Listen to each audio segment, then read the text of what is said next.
GST సంస్కరణల ద్వారా ప్రజల్లో చైతన్యం కలిగి వాహనాల కొనుగోలుపై ఉన్న లాభాలను అర్థం చేసుకోవాలన్నారు జీఎస్టీ జాయింట్ కమిషనర్ నాగార్జునరావు. వాహనాలతో పాటుగా గృహోపకరణాలు, అన్ని రకాల వస్తువులపై జీఎస్టీ తగ్గిందన్నారు. ప్రజలకు లాభాలు కలిగే అవకాశం ఉందన్నారు.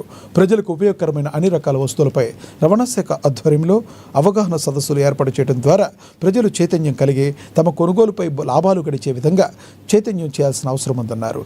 జిల్లాలోని అన్ని ప్రాంతాల్లో ఈ విధమైన సదస్సులు ఏర్పాటు చేసి జీఎస్టీ తగ్గింపు వల్ల కలిగే లాభాలను ప్రజలందరికీ తెలిసే విధంగా అవగాహన సదస్సులు ఏర్పాటు చేస్తామని తెలిపారు. ప్రస్తుతం మనకి ఏంటంటే ట్రాన్స్పోర్ట్ డిపార్ట్మెంట్, ట్రాన్స్పోర్ట్ ఏజెన్సీస్ లేదా బస్సెస్, పాసెంజర్ ట్రాన్స్పోర్ట్ బస్సెస్ లేదా గూడ్స్ ట్రాన్స్పోర్ట్స్కి సంబంధించి జిఎస్టీ 2.0 రూపాయల ట్యాక్స్ రేట్స్ అంటే ముందు ఉండే 28% నుంచి 18% తగ్గడం జరిగింది.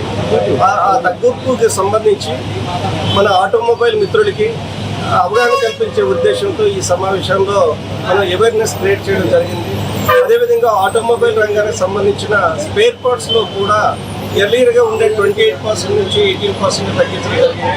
అదే ట్రాక్టర్స్కి సంబంధించి రైతు వారిలో కూడా 1500 cc కెపాసిటీస్ వరకు మనకి ట్యాక్స్ రేట్ ఎర్లీయర్గా ఉండే 12% నుంచి 5% తగ్గించడం మూలంగా రైతు వారి ఉపయోగకరంగా ఉంటుంది. జిఎస్టీ సూపర్ సేవింగ్స్ భాగంగా గత నెల 25 నుంచి ఈరోజు నెల 12 వరకు నిర్వహిస్తున్న కార్యక్రమంలో భాగంగా ఈరోజు 4వ వారంలో 16వ తారీఖున ఈరోజు ట్రాన్స్పోర్ట్ ర్యాలీ, అలాగే 2 వీలర్స్, అలాగే transport vehicles, small transport vehicles rally, అలాగే స్ట్రీట్ కార్నర్ మీటింగ్స్ ఏర్పాటు చేయమని ప్రభుత్వం ఆదేశాల ప్రకారం